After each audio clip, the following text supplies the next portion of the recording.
So, I'm sorry for my voice, I'm a little sick. But today I'm gonna tell you guys a story. It's actually about my life. It just recently happened.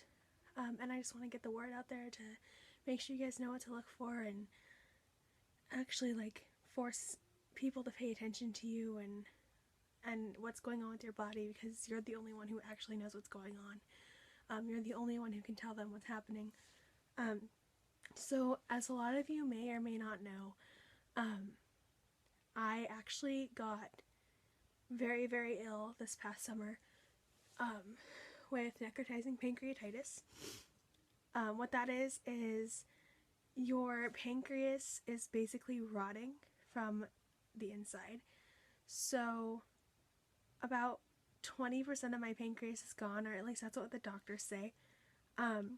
How this happened was, what we think happened was that I got a gallstone stuck in my common bile duct, and that caused the enzymes and everything to flow backwards into my pancreas, causing it to start rotting.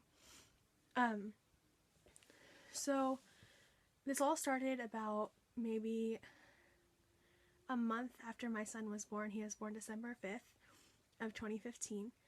And all of a sudden, I remember going to lay down, and I got this really, really sharp pain, really persistent pain in my back, the left side of my back, and my left ribs, and it made it to where I couldn't breathe.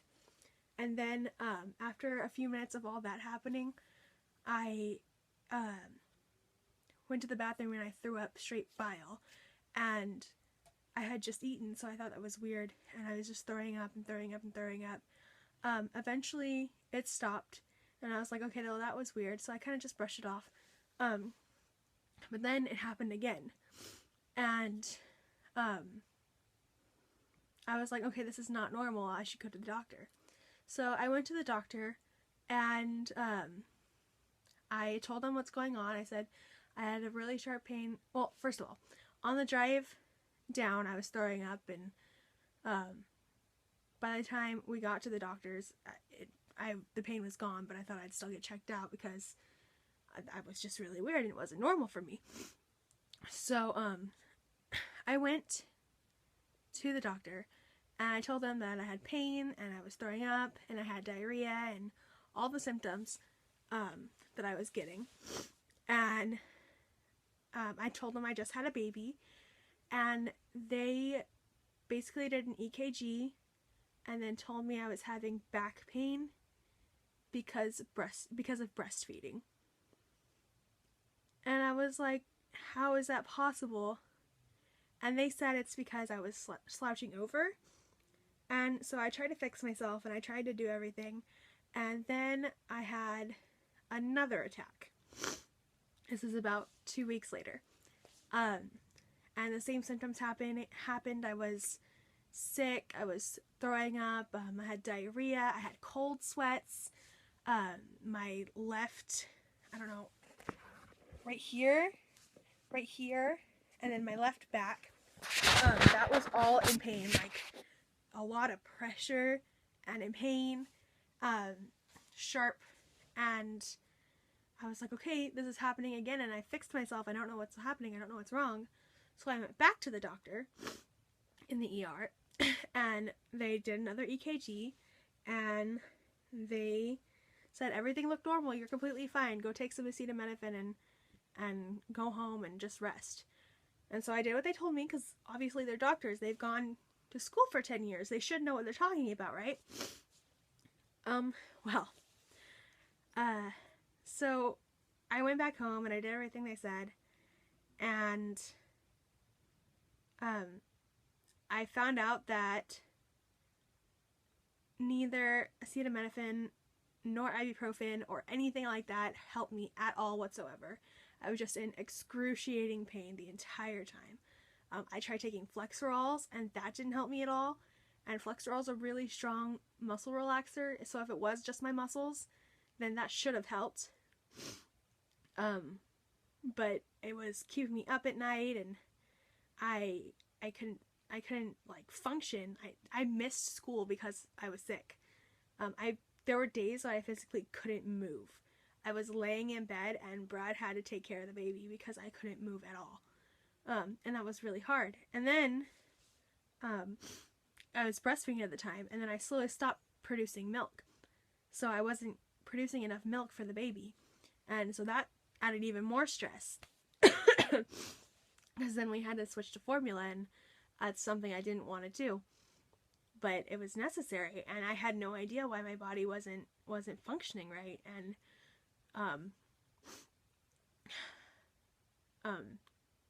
I just wasn't able to feed my baby, and that hurt really bad. I felt like I was doing something wrong, but it wasn't me. It was my body trying to tell me, no, you're sick. You have to do something about it before we can do anything else. You're super sick. So that kept going on, and the doctors kept dismissing me. I went to 8 different doctors in California, from Stockton to Fresno. I went to 8 different doctors, and they all said, no, it's just muscle pain. You're just having muscle pain. It'll go away. Just try to relax. Don't put any strain on yourself. So I went and I did everything, and I kept having attacks, and I was like, okay, well, I mean, it's just muscle pain. It's just muscle pain. I don't know.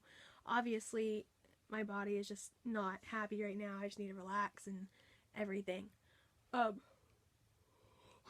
So after that semester was over, I had failed all my classes. I missed so much class that I failed. And I got put on academic probation. So that summer I went to Arkansas with my mom, my boyfriend, and the baby, and my little sister. And we were going to visit family. And what happened next was like really scary. The first couple weeks I was totally fine. I didn't have any first couple of days I was fine. I didn't have any attacks. My back didn't hurt. I thought I was doing good. And then about a week after we got to Arkansas, I had a really, really bad attack. And it lasted for 3 days. I was sick. I couldn't eat anything. I couldn't keep anything down. My body ached. I was tired. So that was hard. And then that attack finally ended. And then I want to say maybe a week later after that, I had another attack, and this one was severe. We had just gone to the hospital to see my brand new baby godsister. She was just born, and the whole way there I was throwing up. I had to have Brad pull over, and I was just vomiting out of the door of the truck. And we got to the hospital, and I was just like, I need to sit down. I can't stand up. I need to sit down. So I sat down in the chair, and I was like so sick. I was about to throw up, and our friend Amber said, maybe you should just go to the ER. We're right here. Go to the ER. So I went to the ER, and this is in Arkansas. This is in Mena, Arkansas. I went to the ER, and they checked me out. They gave me IV fluids because I had lost a lot of fluid. I was severely dehydrated. And they gave me a shot of steroids and some acetaminophen and said that should be okay. You should feel better. And I was like, okay. And so I went back, and I got to hold my little baby sister. She's so cute. I love her so much. And oh my God. But anyway, she was so little. I was sitting on the floor, and I was holding her, and I was like, somebody needs to take the baby. I don't feel good. And Allie came and rushed and took the baby, and I was not okay. A few hours later, we had gone home, and we had stopped at Subway, and on our way home, after I ate the Subway, I had to have my mom pull over because I was about to puke my guts out, and I stood on the side of the road. I stood on the side of the road next to the truck, throwing up everything I had eaten that day, and it was like Subway and maybe some soda. But I was just not doing okay. I started to hurt really bad, and I just couldn't control myself. And I was like moving in the seat trying to get comfortable, and I couldn't get comfortable. And so when we got to Amber's house, I went upstairs and I said, I'm gonna lay down and go to sleep. Wake me up if something happens. And so I went upstairs and I tried to go to sleep, but I couldn't. And then I was throwing up, and my body was just in immense pain. And then at this point of the night, I started to black out. I remember my mom, I remember coming back downstairs and my mom saying, "What are you doing? Get dressed. What's wrong? Stop acting weird." And I guess I was like moaning, and I was thrashing and trying to take off all my clothes, and I was basically gone at that point. What I do remember is going outside and getting in the front seat of the truck and buckling up, and my mom saying, "We're going back to the ER." So after we got to the ER, this is not from my memory, this is what I've been told.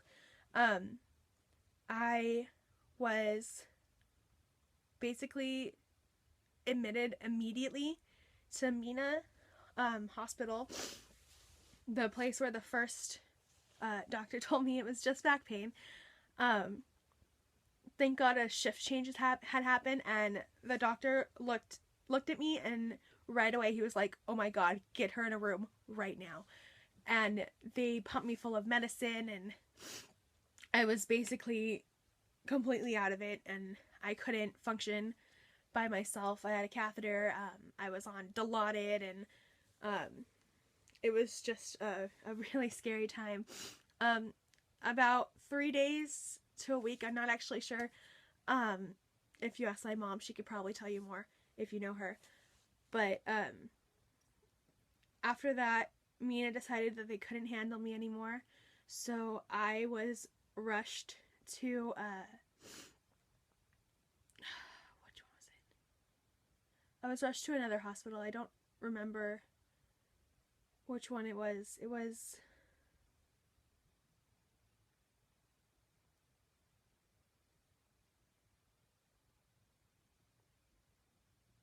I don't remember. But they rushed me to the ER, and apparently there was ambulance drivers. They went in and they took me in, and the ER people said, "She's gonna have to wait. We don't have any room right now." And the ambulance drivers were freaking out, saying, "No, she needs a room right now. She's dying. She is almost dead." And so all of a sudden, like not even 5 minutes later, they said that I had a room, and I was up in the room, and all I remember seeing was blue curtains, and I was laying on a bed, and there were a bunch of people around me, and I saw my mom.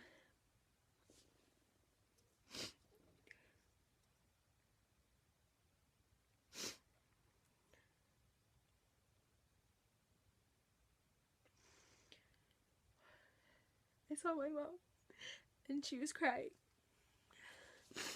and the doctors were telling me that they had to intubate me or else I wouldn't survive. They told my mom that if they intubate me, I might survive, but if they don't, then I will not survive.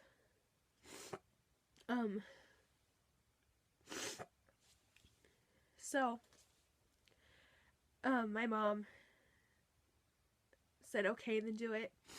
But I have to bring her boyfriend in. I have to let her say goodbye."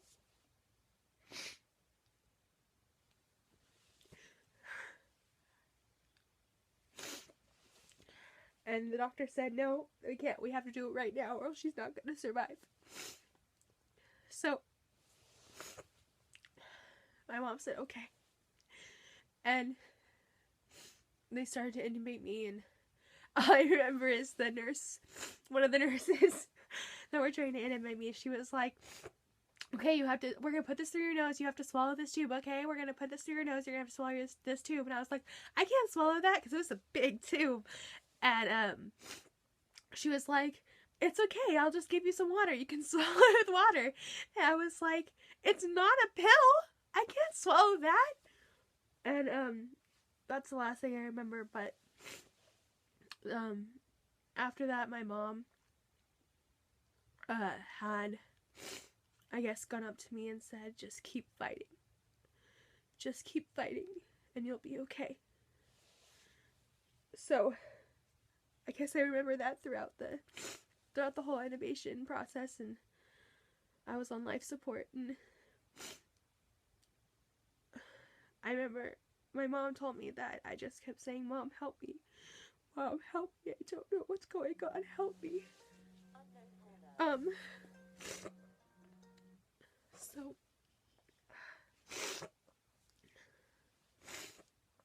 So after I was taken off life support, they actually had to try to do it twice because I was breathing on my own.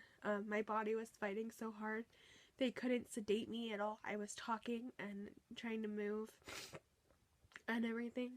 I actually, this is stories that I've heard. I don't remember any of this. I was handcuffed to the bed. I was restrained, and I had an A-line, and I guess I had somehow, some way, I Houdini'd myself out of it, and I ripped down my A-line, and there was blood gushing everywhere, and my mom said that it was really gross. But I guess when I finally was coming out of sedation, I looked over to my mom and I said, I just kept fighting. And my mom said, yeah, you did. And so, after that, I was still on a lot of heavy drugs, and I still don't remember everything super clearly. But I do remember, I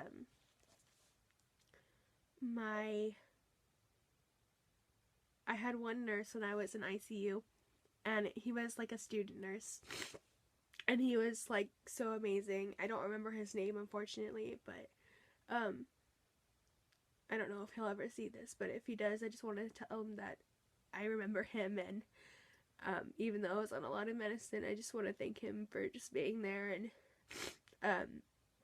one of the other nurses, when his shift ended, she said that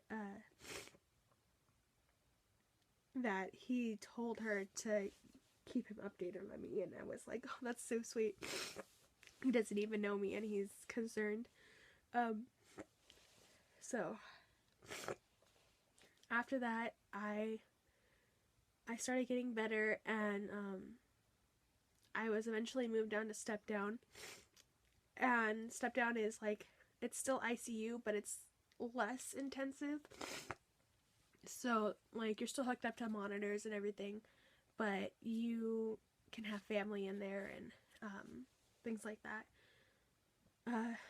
And so once I was in step down, I started to understand what was happening. I was coming out of everything. My body was still septic, and I was trying to recuperate, but it was getting better. And then after step down, I had moved down to the regular unit, the surgical unit, in case they had to do surgery on me. But they didn't end up having to. I actually got 2 drains placed in. One was right here, and then the other one is in my back. I don't know if I can show you it. Right there. And that was because I had abscess and a pseudocyst on my pancreas, and they had to drain those. So it was really gross. It was a bunch of liquid just coming out of me. And then I also got pneumonia while I was in the hospital. So they had to drain my lungs, and that was scary. But so eventually, when I got out of ICU and stepped down and got onto the surgical unit, I got to see my baby. My mom told me that she brought Jaden in to me every night before they went home to see me while I was in ICU. I don't remember, but he was there. And Brad stayed there. And my whole family was just there to support me and love on my mom and just tell her that everything was gonna be okay. So the doctor that had actually intubated me and told my mom that I wasn't gonna make it, they were like trying to get her set up with counselors and saying that I wasn't gonna make it, and they were trying to prepare her for the worst. While I was in the medical unit, he actually came down and saw my mom, and he was like, "She's still alive?" And Mom was like, "Yeah, she's still alive." And he was just like, "Wow." So that was a pretty great moment. After spending a really, really long time at that hospital, they decided that they couldn't keep me anymore. So they sent me to the University of Arkansas, which had a medical center, and I had a great team of doctors there. They all helped me get together, and I was still on a lot of drugs. I was on IV Dilaudid, which is basically the medical prescribed form of heroin. So I was still on a lot of that. I think I was doing 4 milligrams every 3 hours with 1 milligram push every hour. And it was very, very scary to not have that medicine. My body really wanted the medicine. So at UAMS,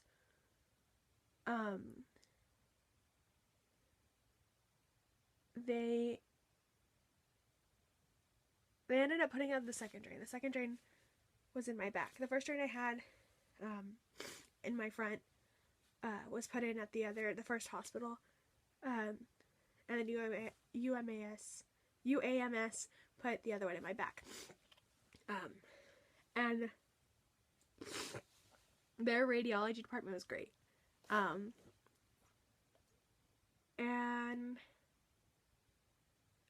what I remember from UAMS is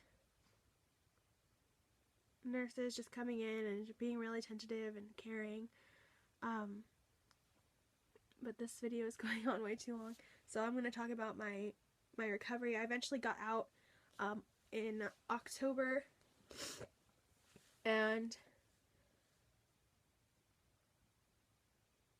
oh no, it was September. I got out in September, and we drove from Arkansas all the way back to California, and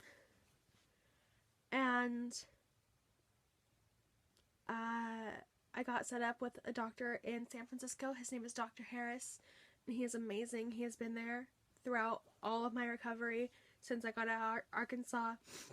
He's actually performing my surgery on April 11th to take out my gallbladder, so my condition doesn't get any worse. And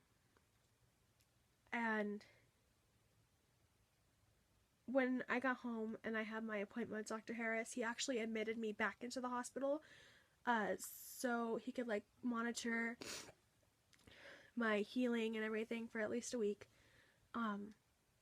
and so I could get a feeding tube in. The feeding tube went through my nose and down into my stomach, and I basically was fed formula instead of, because when I was in the hospital in Arkansas, I had IV nutrition. So I had like banana bags, and then I had fat bags also, but the fat bags made me really sick because I don't know, that I just couldn't, my body couldn't handle it at that moment and couldn't process it. But after that I got on tube feedings, and tube feedings was really hard for me. They ended up just making me super sick, and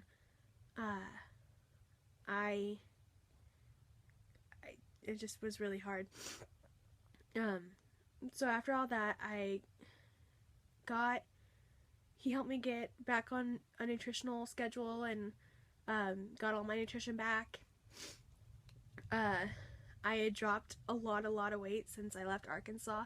When I left Arkansas, I was about 245 pounds, and by the time I got my last tube removed, I was almost 180 pounds. Now I weigh 201 pounds, so I'm slowly getting nutrition back, but I'm trying to be healthier about it. But I got all of my tubes removed, my drains, and my feeding tube removed before Thanksgiving, which I was really excited about.